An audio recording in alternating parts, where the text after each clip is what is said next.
तो hello everyone, जितने भी छात्र एवं छात्राएं ए ऑनलाइन सोल्यूशन यानी अशफाक सर का वीडियो देखकर यदि आप इस चैनल तक आ गए हैं तो मैं सबसे पहले आप तमाम छात्र एवं छात्राओं को दिल से आभार व्यक्त करना चाहता हूं, क्योंकि आप ही लोगों के सपोर्ट से इस चैनल पे लगभग 350 के करीब में सब्सक्राइबर हो गए हैं। हालांकि ये मेरा नया चैनल है। मेरे पुराने चैनल पे ऑलरेडी 2 लाख सब्सक्राइबर हैं जिनका नाम है मैथ एंड मैजिक टिप्स, लेकिन वहाँ पे कुछ चैनल में टेक्निकल इशू होने के कारण तमाम छात्र छात्राओं को यूट्यूब मेरा वीडियो का नोटिफिकेशन नहीं दे रहा है, जिसके कारण हम एक नए चैनल को क्रिएट किए हैं जिस पर आप इस वीडियो को देख रहे हैं, जिसका नाम है क्वेश्चन फॉर एग्जाम। इस चैनल के माध्यम से आप सभी को मैट्रिक बोर्ड परीक्षा 2023 के लिए ऐसा इंपॉर्टेंट क्वेश्चन की तैयारी कराई जाएगी जो कि आपके मैट्रिक बोर्ड परीक्षा 2023 में 100% पूछे जाएंगे। जी हाँ दोस्तों, तो चलिए बिना समय गवाए पहला क्वेश्चन कैसा देख लेते हैं। पहला क्वेश्चन देखने से पहले वीडियो को लाइक नहीं किए होंगे तो यार जल्दी से वीडियो को लाइक कर लीजिए। नए होंगे चैनल पे तो चैनल को जरूर सब्सक्राइब कीजिए ताकि ऐसे ही आने वाली हर 10वीं कक्षा का वीडियो आप सभी को मिल सके। तो जैसा कि आप सभी देख पा रहे हैं, पहला सवाल सामाजिक विज्ञान से लिया गया है और कहता है मेजनी कौन था। मैट्रिक के एग्जाम पेपर में ऐसे सवाल 2 नंबर में पूछे जाते हैं, तो आसान शब्दों में लिखिएगा कि मेजनी एक साहित्यकार विचारों का योग सेनापति था जिन्होंने 1831 ईस्वी में यंग इटली नामक संस्था की स्थापना किया था, जो आगे चलकर नवीन इटली के एकीकरण के निर्माण में काफ़ी ही ज़्यादा महत्वपूर्ण भूमिका निभाया था। काफ़ी ही आसान होता है इसको याद करना।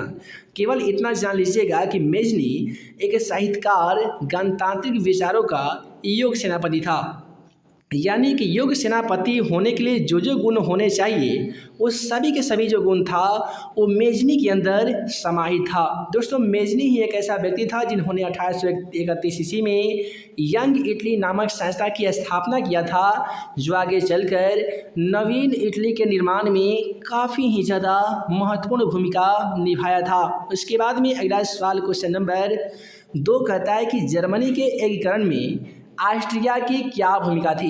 देखिए, आइए जान लेते हैं कि जर्मनी के एकीकरण में आखिर जो ऑस्ट्रिया नामक जो देश था उसका क्या भूमिका था। दोस्तों, बात है 1806 ईस्वी में जब नेपोलियन बोनापार्ट ने जर्मन के सभी क्षेत्रों को जीतकर जर्मन राइन राज्य का गठन किया था। अब यहीं से मैट्रिक के बोर्ड परीक्षा में क्वेश्चन पूछे गए थे कि जर्मन राइन राज्य का निर्माण किसने किया था, तो याद रखिएगा नेपोलियन बोनापार्ट ने किया था। सन 1806 ईस्वी में नेपोलियन बोनापार्ट ने जर्मनी के तमाम छोटे बड़े राज्यों को जीतकर जर्मन राइन राज्य का एक गठन किया था, जिससे जर्मनी में एकीकरण के लिए राष्ट्रवाद की भावनाओं का उदय हुआ। किंतु उसी दक्षिण जर्मन के कुछ ऐसे लोग थे जो इसका विरोध कर रहे थे, जिसे ऑस्ट्रिया और प्रसा ने मिलकर दबा दिया था और कूटनीति के द्वारा बिस्मार्क के नेतृत्व में जर्मनी का पूर्ण एकीकरण हो गया था। यही कारण है कि इस प्रकार से जर्मनी के एकीकरण में ऑस्ट्रिया की जो भूमिका थी वो काफ़ी ही ज़्यादा महत्वपूर्ण मानी जाती है। अब इसके बाद में अगला सवाल काफ़ी ही ज़्यादा इम्पोर्टेंट है। मैट्रिक बोर्ड परीक्षा से ये क्वेश्चन बैंक से संबंधित है। ये क्वेश्चन ऑलरेडी एग्जाम पेपर में पूछा गया है। देखिए, कहता है कि खूनी रविवार क्या है। ये सवाल भी आपके मैट्रिक के बोर्ड परीक्षा में 2 नंबर में ही पूछे जाएंगे।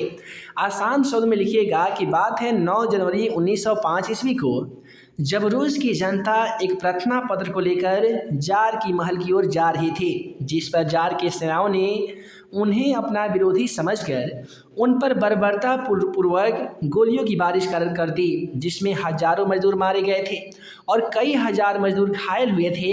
यह घटना पुरानी रूसी कैलेंडर के अनुसार रविवार को हुआ था। यही कारण है कि इस रविवार को खूनी रविवार के नाम से जाना जाता है। आसान शब्दों में देख लीजिए, इस प्रकार से याद रखिएगा कि 9 जनवरी 1905 ईस्वी को रूस की जितना भी जनता थी ना, एक प्रार्थना पत्र को लेकर और रोटी दो इस प्रकार का नारा लगाते हुए जार की महल की ओर जा रही थी। जार किसको कहते थे? तो रूस का जो सम्राट हुआ करते थे उनको जार कहते थे। अब रूस के सम्राट के सेनाओं को ऐसा लगा कि तमाम जनता बगावत पे उतर गई है और सभी जनता सरकार का विरोध करने आ रही है। उन्हें अपना विरोधी समझकर रूस की जनता पे रूस के सेनाओं ने लगातार गोलियों की बारिश कर दी। इससे क्या हुआ कि हजारों मजदूर मारे गए थे और कई हजार मजदूर गोलियों की बारिश होने के कारण घायल हो गए थे, यह घटना पुरानी रूसी कैलेंडर के अनुसार रविवार को हुआ था। यही कारण है कि इस रविवार को खूनी रविवार के नाम से जाना जाता है। अब यहाँ पे अगला सवाल क्वेश्चन नंबर 4 हमारा कहता है कि कार्ल मार्क्स के जीवन सिद्धांतों को लिखिए। आसान शब्दों में लिखिएगा कि कार्ल मार्क्स का जन्म सन 1888 में जर्मन के राइन प्रांत के मेघुआ नामक शहर में हुआ था। इन्होंने रूस एवं मॉन्टेस्क्यू का गहरा अध्ययन भी किया था। यहाँ से मैट्रिक के एग्जाम पेपर में सवाल पूछे जाते हैं कि कार्ल मार्क्स का जन्म कब हुआ था, तो याद रखिएगा 1888 में। कहाँ पे हुआ था, तो जर्मनी में हुआ था। ये क्या किए थे कि रूस एवं मॉन्टेस्क्यू का बहुत बढ़िया तरीके से अध्ययन किए थे, जिस कारण वे रूस में राजनीतिक और सामाजिक को सुधारने की ओर अग्रसर हुए, यानी आगे बढ़े। उन्होंने सन 1868 ईस्वी में दास कैपिटल नामक पुस्तक की रचना भी किए, जिसके प्रमुख सिद्धांत निम्नलिखित है। अब यहीं से मैट्रिक के एग्जाम पेपर में क्वेश्चन पूछे जाते हैं कि दास कैपिटल किन की रचना है, तो याद रखिएगा कार्ल मार्क्स की है। और इनकी स्थापना कब हुई थी, तो सन 1868 ईस्वी में हुई थी। अब उस दास कैपिटल पुस्तक की जो प्रमुख सिद्धांत था वो क्या क्या था। पहला था द्वंद्वात्मक, जिसे भौतिकवाद का सिद्धांत कहते हैं। वर्ग विहीन राजविहीन का सिद्धांत। रोमन नंबर 3 में लिखिएगा वर्ग संघर्ष का सिद्धांत। अतिरिक्त मूल्य का सिद्धांत। अब अगला सवाल क्वेश्चन नंबर 5 हमारा कहता है कि हिंद चीन का क्या अर्थ है। ऐसे सवाल भी मैट्रिक एग्जाम पेपर में 2 नंबर में ही पूछे जाते हैं। देखिए हिंद चीन का क्या अर्थ होता है, तो वियतनाम, कंबोडिया और लाओस के संयुक्त रूप को ही हिंद चीन कहते हैं। यानी वियतनाम, कंबोडिया और लाओस, इन तीनों देशों को एक साथ मिलाकर अगर किसी को पुकारा जाए तो उसे हम हिंद चीन कह सकते हैं। क्योंकि हिंद चीन में 3 देश आते थे। इसमें कौन कौन, तो वियतनाम, कंबोडिया और लाओस आते थे। इसमें क्या होता था कि वियतनाम और कंबोडिया पे चीन अधिकार जमाया हुआ था, किंतु कंबोडिया जो था वो भारत के प्रभाव में था। अब ये क्वेश्चन काफ़ी ही ज़्यादा इंपॉर्टेंट है। हमें तो ऐसा लगता है कि 100% ये सवाल क्वेश्चन आपके एग्जाम पेपर में आएगा तो आएगा। कहता है कि लेनिन की नई आर्थिक नीति क्या थी, है ना जी। तो लेनिन की नई आर्थिक नीति क्या थी, तो आसान शब्दों में लिखिएगा कि रूस की अर्थव्यवस्था को सुधारने के लिए सन 1921 ईस्वी में लेनिन ने नई आर्थिक नीति अपनाई थी। रूस की अर्थव्यवस्था, आप सभी को मालूम होगा कि लेनिन से पहले रूस की अर्थव्यवस्था काफ़ी ही चरम सीमा पर पहुंच गई थी। बेरोजगारी और भुखमरी का लोग शिकार होते जा रहे थे। काफ़ी लोग बेघर होते जा रहे थे, काफ़ी लोग तंगी से मारे जा रहे थे।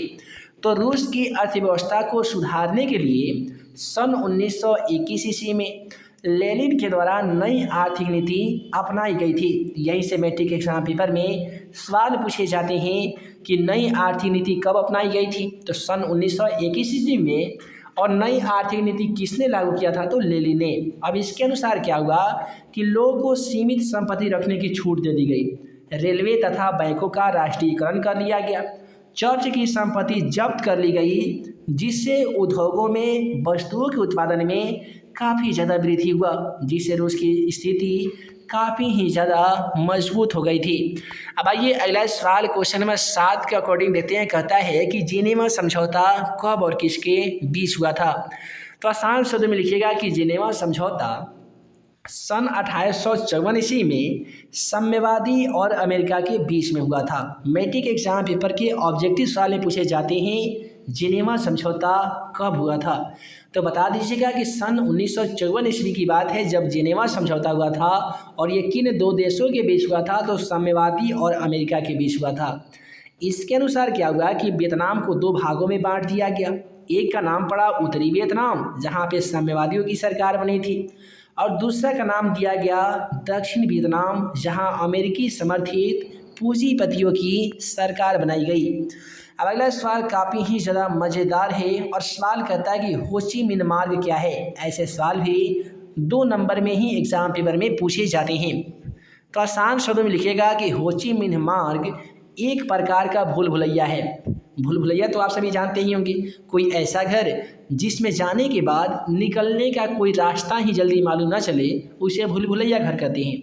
तो इसी प्रकार से हो ची मिन्ह मार्ग था ना जी, ये भी एक प्रकार का भूल भुलैया था, जो लाओस और कंबोडिया से होते हुए दक्षिण वियतनाम तक जाता था, जिसमें अनेक प्रकार की कच्ची पक्की सड़कें आकर मिलती थी। इसमें अनेक प्रकार की कच्ची पक्की सड़कें बनाई गई थी और इसका जो क्षेत्र था वो कंबोडिया, लाओस से होते हुए दक्षिण वियतनाम तक जाता था। अमेरिका बार बार इसे नष्ट कर देता था, किंतु वियतनामी तुरंत इसकी मरम्मत कर लेते थे। इस प्रकार से अमेरिका को तीन तरफा युद्ध में फंसकर पुनः वापस लौटना पड़ा था। एक बार की बात है, जब वियतनाम पर आक्रमण करने के लिए अमेरिका जब गुजर रहा था ना, तो यही हो ची मिन्ह मार्ग से होते हुए उसे कंबोडिया तक जाना पड़ता था और वियतनाम लाओस तक जाना पड़ता था। लेकिन ये क्या कर रहा था कि अमेरिका इस भूलभुलैया में प्रवेश करने के बाद उसे निकलने का कोई रास्ता ही नहीं मिलता था, जिस कारण वियतनाम, लाओस और कंबोडिया के सैन्य अमेरिका के सैनिकों को भूलभुलैया यानी हो ची मिन्ह मार्ग में ही मार दिया करते थे।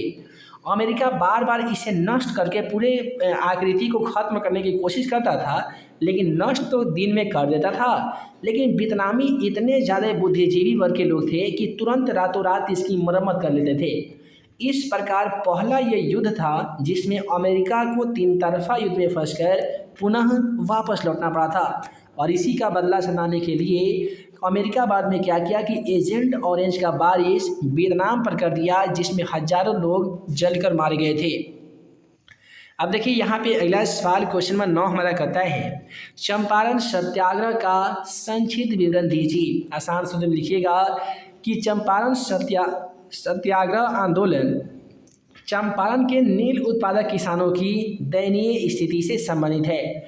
यानी चंपारण सत्याग्रह आंदोलन का जो संबंध है वो चंपारण के ही नील उत्पादक किसानों की दयनीय स्थिति से संबंधित है। और आप सभी को जानकारी के लिए बता दें कि हम भी पूर्वी चंपारण जिला यानी मोतिहारी से ही बिलोंग करते हैं।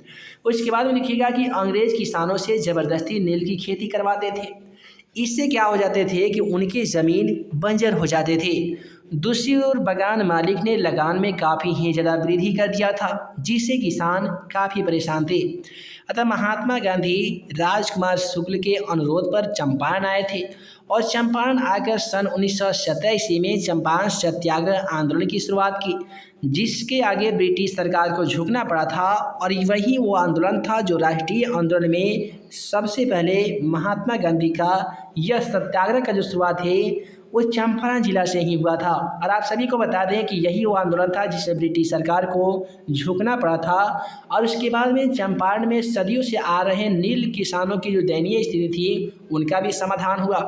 तो दोस्तों वीडियो लंबी ना हो, जिस कारण मैं इस वीडियो को यहीं पे एंड करता हूँ। आशा करते हैं इस वीडियो में जितने भी क्वेश्चन बताए गए हैं उस सभी के सभी क्वेश्चन आपको याद हो गए होंगे। हम जल्द मिलेंगे अगले ऐसे ही 10वीं कक्षा का सभी सब्जेक्ट का VVI ऑब्जेक्टिव तथा सब्जेक्टिव क्वेश्चन के वीडियो लेक्चर के साथ। तब तक के लिए यदि वीडियो पसंद आया हो तो वीडियो को लाइक कीजिएगा, अपने दोस्तों में शेयर कीजिएगा। नए होंगे चैनल पे तो क्वेश्चन फॉर एग्जाम चैनल को जरूर सब्सक्राइब कीजिएगा, ताकि ऐसे ही आने वाली हर 10वीं कक्षा का वीडियो आप सभी को मिल सके और आप हमारे द्वारा बनाए गए तमाम VVI क्वेश्चन का वीडियो सबसे पहले देख सकें।